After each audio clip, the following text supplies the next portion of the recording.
इयत्ता 4थी व 7वी शिष्यवृत्ती परीक्षेसाठी अंतिम मुदतवाढ 28 फेब्रुवारीपर्यंतच अर्जाची शेवटची संधी।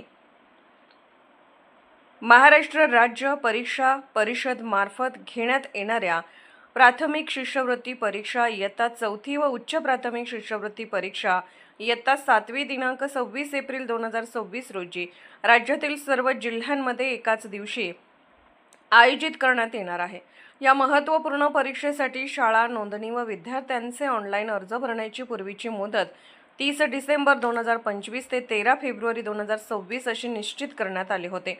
मात्र काही शाळांकडून प्रक्रिया अपूर्ण राहिल्यामुळे परिषदेकडून मोठा निर्णय घेत शाळा नोंदणी व नियमित शुल्कासह ऑनलाईन अर्ज भरण्यासाठी 28 फेब्रुवारी 2026 पर्यंत द्वितीय व अंतिम मुदतवाढ देण्यात आली आहे।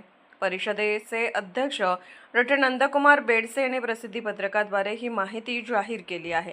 ज्या शाळांनी अद्याप अर्ज प्रक्रिया पूर्ण केलेली नाही त्यांनी 28 फेब्रुवारी 2026 अखेरपर्यंत सर्व प्रक्रिया पूर्ण करणे अत्यावश्यक आहे, कारण या तारखेनंतर कोणत्याही परिस्थितीत ऑनलाईन अथवा ऑफलाईन पद्धतीने अर्ज स्वीकारले जाणार नाहीत, असा स्पष्ट इशाराही प्रसिद्धी पत्रकात देण्यात आलाय।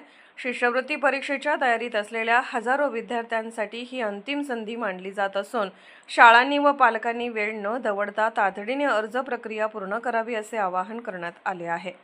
Arthrajya news मराठीकरिता bureau report. Arthrajya news चॅनलला लाईक करा, शेअर करा आणि सबस्क्राईब करा।